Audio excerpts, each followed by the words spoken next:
Hey, Lavishers. I wanted to talk a bit about Andre Leon Talley. When I first started Cafetier Labrish, that was the first video that I did was on Andre Leon Talley because I had watched him, I had seen him, I thought I knew him, based upon what I had seen in the clips and the America's Top Model and certain different other things that I had seen him in. And I did my first video on Andre about what I thought and what I think and this and that. After his passing last year, which I had promised to do part two before his passing, and I never got around to it, so I figured I would do it now. I went out, I got the book, The Chiffon Trenches, and I read the book this past week. Recent events, Rihanna giving him the tribute with her Norma Kamali in his Norma Kamali coat, the red coat from Norma Kamali that was recently auctioned off at Christie's because his whole legacy and his belongings were auctioned. That auction ended around February 16 or 17. I just wanted to talk about him some more because I figured it would be like fitting to finally do that and to give him a tribute myself because after reading his book, because I was intrigued when I saw her in the code and they said, oh, she was tribute, Andre Leon Talley, da da da da. So I'm like, okay, let me go see what's going on. I went and I saw that they were actually auctioning his things at the same time, and I figured she had bought the coat. And then I said, let me really read this book, The Chiffon Trenches, so I could understand what's going on. I had only read what I saw in the media up until then, but getting the book from Amazon and being able to talk about what Andre did. This is like my book review and also my tribute to Andre, and my follow up to the first video that I did was the worst video. It was chippy choppy. There were blank spaces. It was a lot. It was my first venture into the foray of YouTube. I thought I knew Andre based upon what I had seen. I was like, oh, he's snooty, he's snotty, he was a pet, like he was the token and so on and so forth. Reading the book, I came to realize that Andre came from the South, that he grew up without his father or his mother, and that his grandmother and his great grandmother raised him, and they raised him well. And, going to church and all of these things had a lot to do with his fashion influences, and how he was raised had a lot to do with how he lived his life. And I realized that he had went through the stigma of like racism and things like that, and that he put all those things behind him. And I wondered, like, how is he with all of these Caucasian people and people of the paler persuasion when he's a black man? I'm like, why is he with them? Is he like their pet, or is he a pet of these designers and so on and so forth, which I think a lot of people thought throughout his lifetime. And he made it very clear in the book that he actually worked for Women's Wear Daily and W Magazine, I believe W Magazine, and he went to Paris and he was in a meeting and they sent someone over there to like let him know that the rumor was that he was sleeping with all of these designers. He's in the different designers' bed every night or something like that. And it really hurt him and broke him. And he actually left the magazine that he was working with because of that. And that he was looked on as a black buck. And, that his relationship, because he actually met Diana Vreeland, and his relationship with Diana Vreeland, even his like grandmother and his family thought that he must have been with her. And, that he was with some white woman, and that he was in New York when he left the South, being a buck. And he broke it down and he was like, no, he was never that. He just went to college, and I went to Brown University, and he met people there. And then they also had connections with the fashion industry in New York. So he came to New York through them. And it was nothing more than just a great friendship and a great understanding of sensibilities. Two souls that understood each other. There's no way to articulate it except that in me she saw what she appreciated in all people that she felt had something to give to fashion. I did a lot of reading. I found my friends in books, and I found my friends in Vogue magazine. And it came out twice a month, and I would read it religiously when Deanna Vreeland was the editor, and Deanna Vreeland was my idol, and one day I met Deanna Vreeland. I got experience with Deanna Vreeland. I worked as a volunteer and never got a dime from the Met. But the first 6 weeks where I worked with her, we bonded. So Andre met Diana, and he was introduced to. He met Andy Warhol. He met Diana Freeland. He met Karl Lagerfeld. He met quite a few people in New York because he was in that crowd, and people introduced him to other people because they felt that he was somebody that needed to be introduced. He spoke French. He went to college for French, and he was learned and he was cultured and he had class, and it was somebody that was in their in and around their community. And so they decided that they wanted to push him for some reason. I know that he met Lagerfeld. He was really close to Lagerfeld. There was some allusion to, like, I don't know what kind of relationship they really had.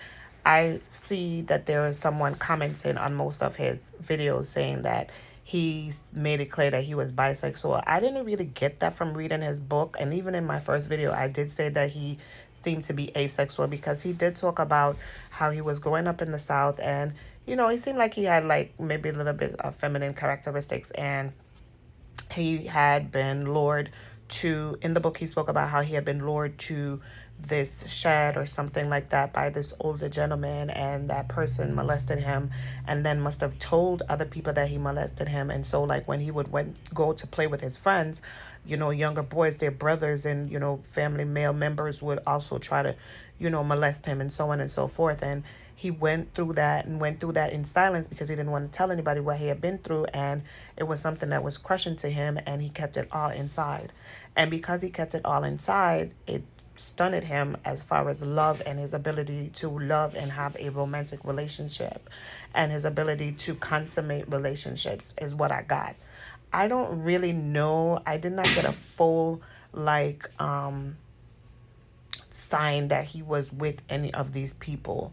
Honestly, like, reading his book, I saw that he was in and around them, that there was a lot of, bisexual and other types of sexual relationships happening around him. I don't know what depth it was. I know that in his book he spoke about falling, like, having a crush on this one man, and that Lagerfeld, I believe it was, hooked him up with the guy. It was Lagerfeld or Yves Saint Laurent. Somebody did. And he actually went to the guy's place, and they were there, and they, were trying to, like, have a sexual moment, and it didn't work out because of all of his insecurities and his hurt and everything that he had been through, which he had never spoken to anybody about, what got counseling or anything came up on him. And then he kind of, like, was not able to consummate. He wasn't able to do what the person wanted, and that person never spoke to him again. And he says that he's never had love. Like, that's one of the reasons why he ate, and that's one of the reasons why he began to get bigger, because he kind of, like, used eating and food as, like, his crutch to kind of, like, overcome his pain of not being able to love anybody and not have a romantic love relationship, and also, like, losing the different um um main characters in his life, like his great grandmother and his grandmother, and, being alone, like, being around a lot of people, being alone. And that's what I talked about in my first video, because I said that he always seemed lonely to me, and his book also brought that home for me. Like, he was a lonely person inside, and he made up for his loneliness by being very outgoing and loving and kind and wonderful to people. And I feel like that was mistaken for other things. And so he was able to cultivate these relationships. He had a great relationship with Lagerfeld, like for many, many years. And he also talked about how Lagerfeld was able to cut people out of his life, which I understand cutting people out of your life, because that's something that I do. If somebody hurts me, I just cut them away. I just put them away, and I never remember them again. So I can imagine how that must feel for people. And I've seen that, and I've done that. So I understand what he must have And went through making the there. scene for more than 25 years. I started loving fashion when I was a child because I loved clothes, and my grandmother loved clothes. And my grandmother was a very stylish lady, and she was a great, great influence. In his book, The Chiffon Trenches, Andre talked about um, the first jobs that he had with Women's Wear Daily and with W Magazine. He talked about his entire career at Vogue. In the beginning, he didn't make a lot of money, and he was not treated the best way. he was taken care of by Lagerfeld and Eve and like the people in his crowd. Like initially, like he was friends with Lee Radziwill, Jackie Kennedy's sister. He really loved her. Julia Reed. It was a lot of these different people that he met that loved him and loved his character and loved his exuberance, and they loved his Vanjie, and they just decided to like help him and take care of him. As I said, a lot of people are saying like his illusion to be with anybody, but I don't think that's what it was. I just feel like I've been around people that have like helped me through hard times when like I haven't had it, and male and female, like people would just help me. And I understand that, people helped him. They saw something in him. They saw quality in him, the way he spoke, the way he acted, the way he dressed. They wanted him to be around them. And he was the life of a party. And they wanted to be a part of that. Not a lot of people will do things for you and with you when they want to be around you. And then they want to introduce you to other people. And they wanted him to get a job. So they introduced him to people who would get him a job. He spoke about Diana Vreeland, how she would send letters of recommendation, letters and letters and letters of recommendation to different, fashion houses and things like that, magazines and things like that, trying to get him a job, along with, all the other people that he had around him. So this was something that occurred like in the early parts of his life. That's how he was able to get the job at Vogue. Diana finally got him the job. I think he got the job at Vogue. He was working with Diana, and then he, I don't know, he went with the W magazine. I can't remember all of that, but he was with those three different, I think he was with WWD first, and then he went to Paris, and then he came back, and he was not working. And even when Mr. Fairchild wanted him to work like, freelance, he didn't take it because he felt disrespected. And he did say like, I think it was Mr. Fairchild said that he went to the embassy and said that he was treated like a slave. No, he went to the embassy and let them know that he was leaving the job and that it wasn't anything that he had done corrupt. So he got a notarized letter. Like he did that to make sure that nobody could say anything about him when he left the job. It wasn't like a complaint on the magazine. It was just the way that it was because of how they treated him and how they made him feel and how they tried to turn him into like, like make it look like he was a slave, like all these white people that he was around slave. That's basically what it amounted to. His treatment at these places was not great because he did not make a lot of money.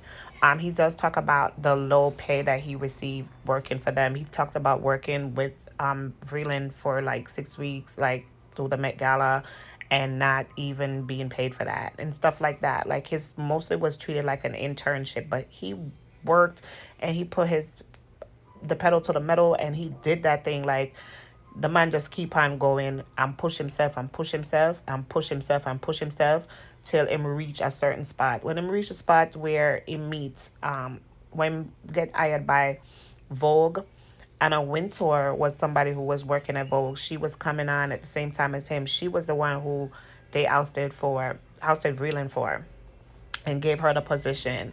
And like she became the top person at Vogue, and she was like a powerhouse and stuff. So she saw that he was like this powerhouse within himself. Doesn't matter what color he was, like you could see that he was going places, and he was at Vogue. And what she did is she kept him like under her. So she kept him real close to her, next to her, beside her. She kind of used him for his like whatever, his je ne sais quoi, like I don't even know how to say. Hey, wait, I don't speak no French. I don't know how to pronounce it, whatever it is. His essence, like that essence, you know what it is like. He's one of the greatest talents that we have working in fashion To today. pursue a new chapter, he continued his role as a contributing editor for Vogue, but moved to Paris to work for W magazine for a short time. He eventually returned back to Vogue full-time in 1998 as the editor-at-large. Some would say He did talk about in the book The Chiffon Trenches about his relationship with Anna Wintour and how, you know, I feel like she kind of like used his relationship with the designers to kind of like push the magazine and to make it more powerful. And because he was in that position, he was used to like lift the magazine a certain way. Yes, the magazine already had its clout or whatever, but he had an in with these designers. He was spending time at their summer houses, their lake houses. He was traveling the world with them. He was traveling the world with Lagerfeld. Like, he was traveling the world with Yves Saint Laurent. Like, he could go for breakfast. He could go to these people, open up their closets and have him walk in and, like, just open up their homes to him. He talked about a incident where he went to spend some time in the summer, I believe, with Carl and not Carl, yeah, Carl, and he had started getting his clothing from like this Nigerian designer on the street, and this woman came in and said she was sharing a suite with him and said that a bug had bit her and all this stuff, and he just left because it was like he was always being reminded of he's an outsider. Like, I feel like there was that, but I feel like they kind of loved him and his energy and the clout that he brought to them as well. Like, they gave him clout, he gave them clout. It was a give and take relationship. And I feel like in the fashion industry, what happened was they kind of do use you until your appeal is kind of like gone. And if your appeal is no longer there, then they just push you out.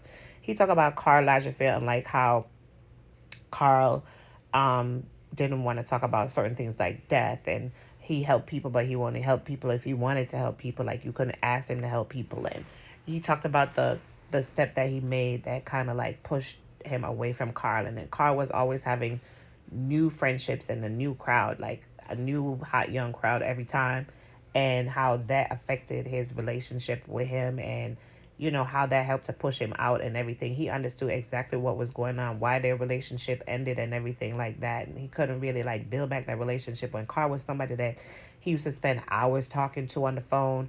They used to write handwritten notes to each other like all day long and stuff. Like, he has all of those things, like he keeps those things and had them in storage and so on and so forth. And what their relationship was like. So they would use him to like interview the magazine would use him to like interview these. So the magazine would use him to like interview these people that he was already friends with, and dress them, and be he was up on the latest designer, up on the latest wear.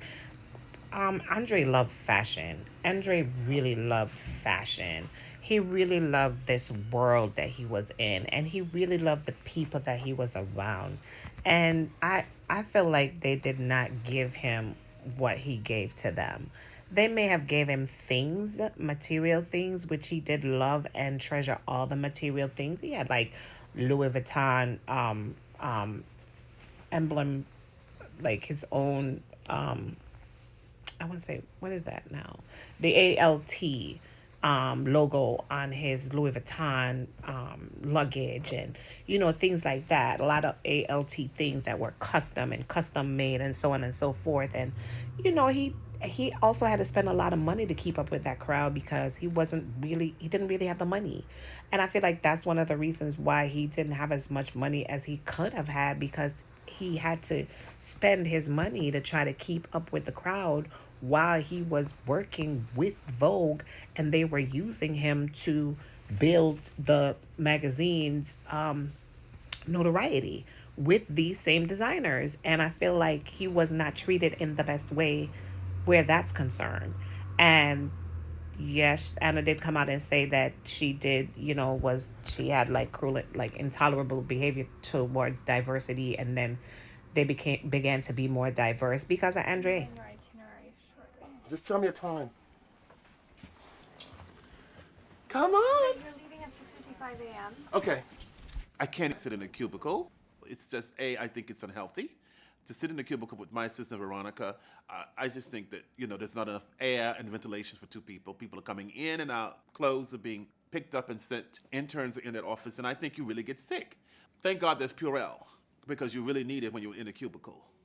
Veronica, walk me to the door, please.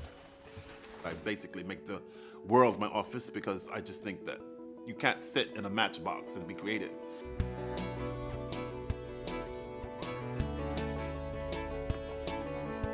So the clip I just showed you was a clip from the September issue of Vogue. I don't know which year, but they deleted the scene.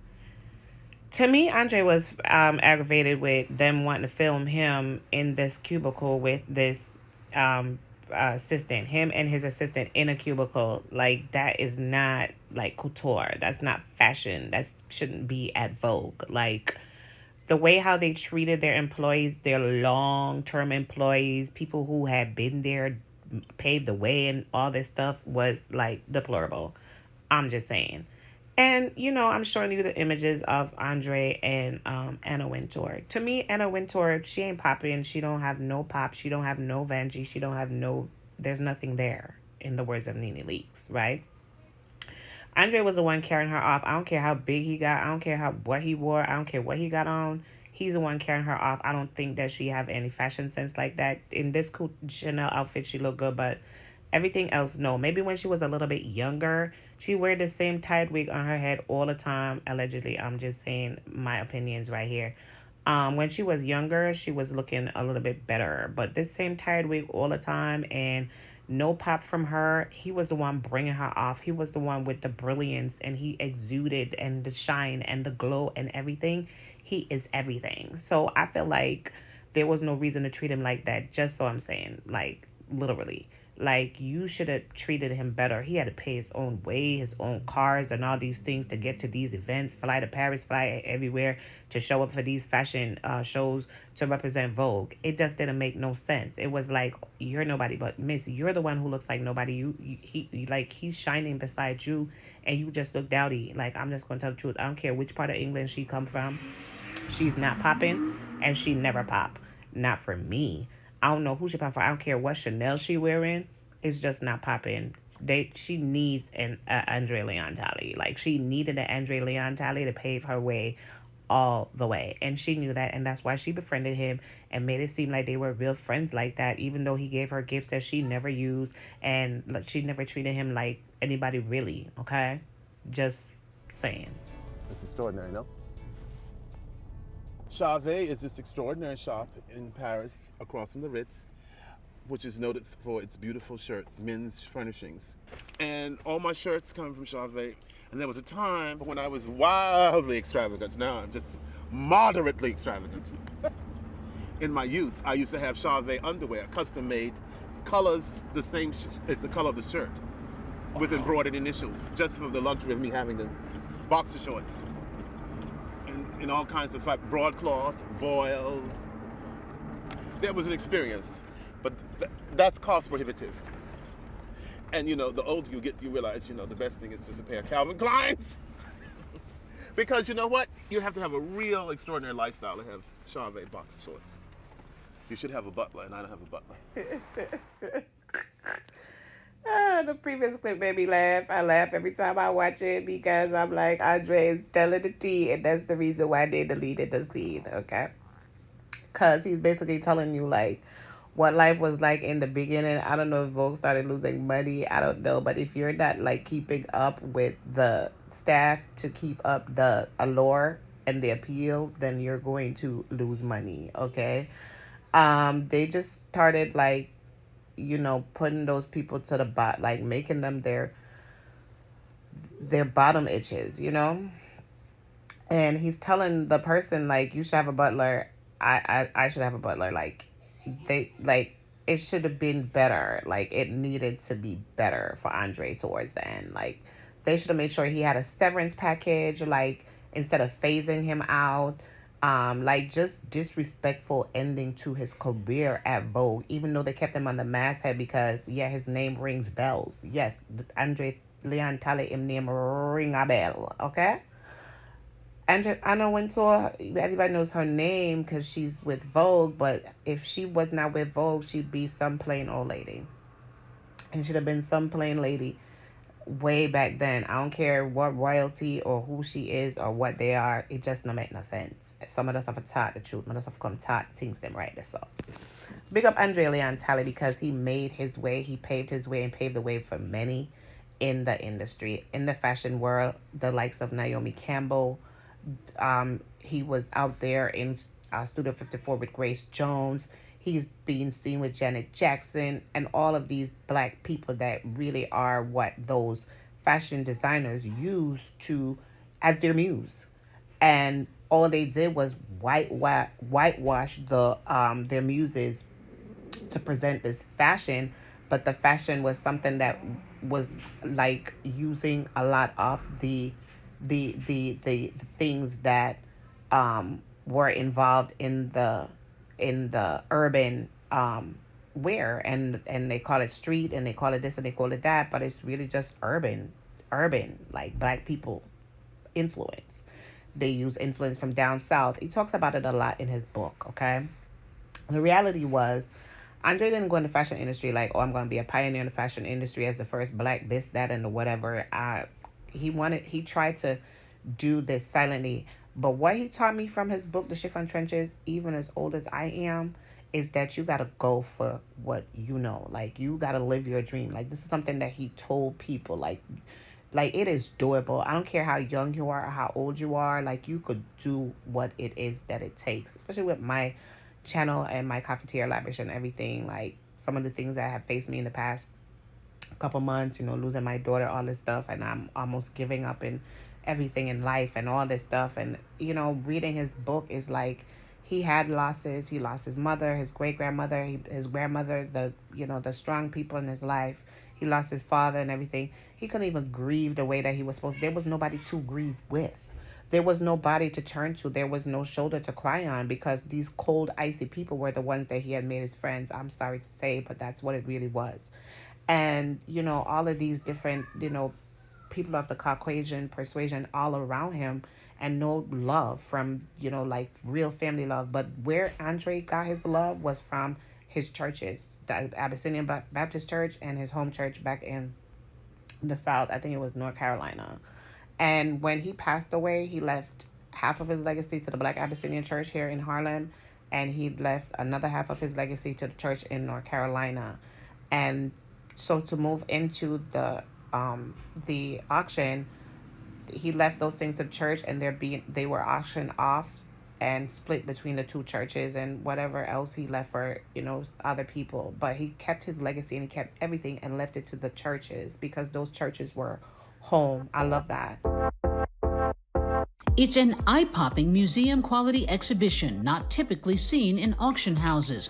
The personal belongings of fashion trailblazer and icon Andre Leon Talley. Over the decades, Talley collected the biggest of high-end items, from Prada to Hermes. And now, a year after his death, that vast treasure trove being sold at Christie's. I exist so therefore I enthuse. I encourage. Jets and the way they move is brilliant, because they long. It's great. Congratulations.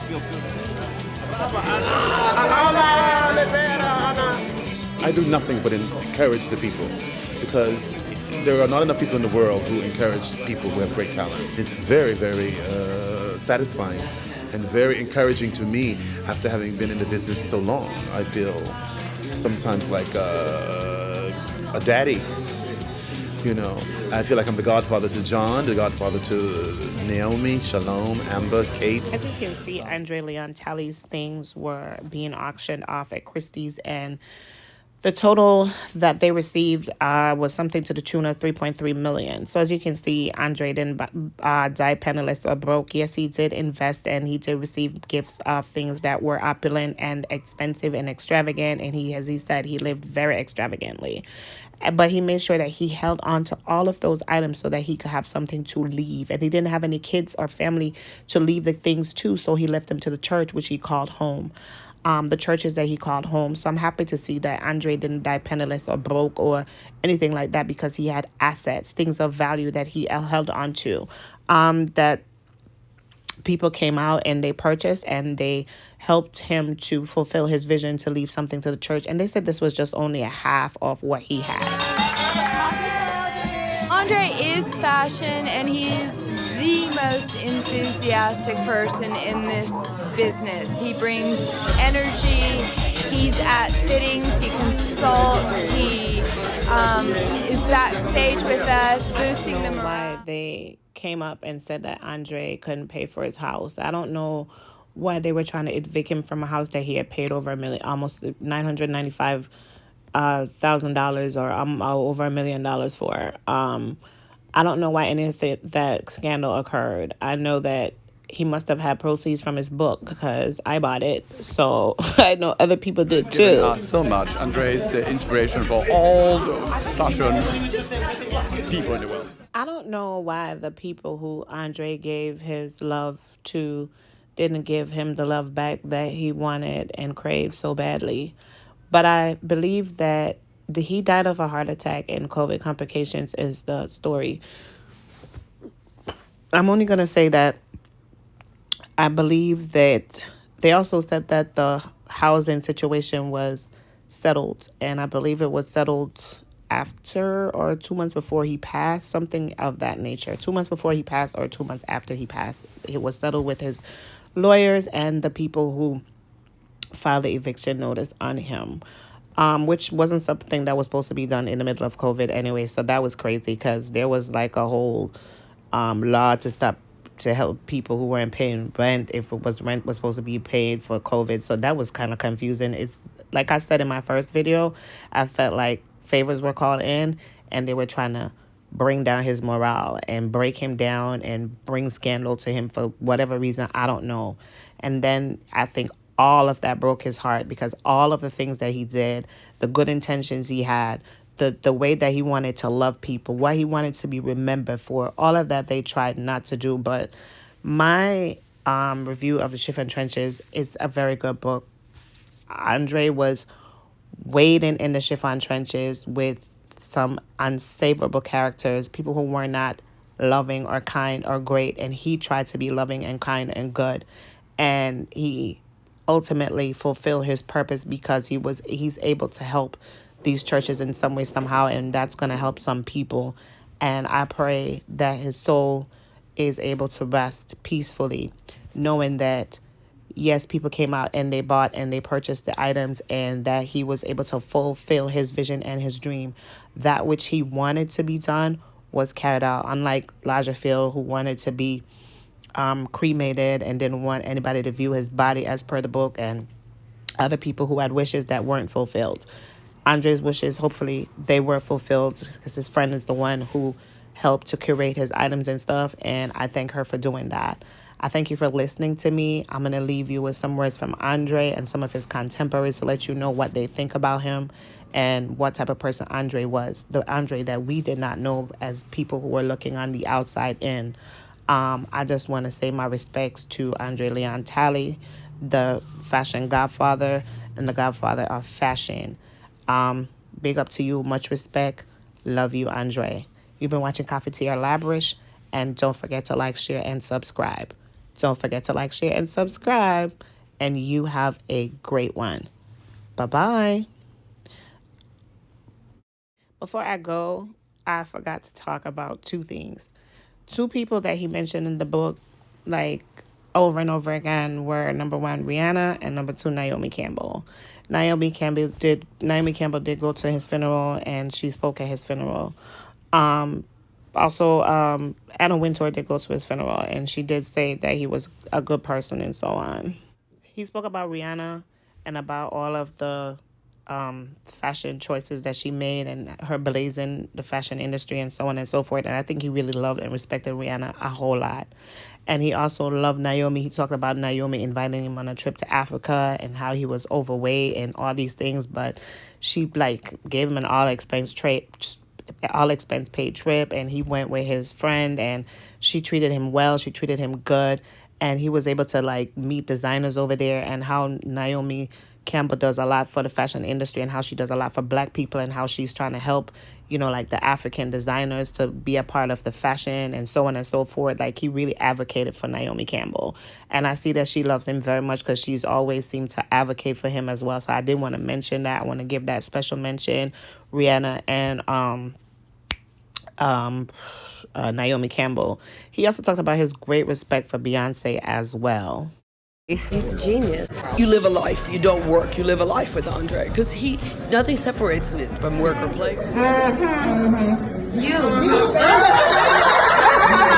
That's actually my friend, who's also my assistant. Oh, sister. it's beautiful. It's all beautiful. I know. She eats it every time.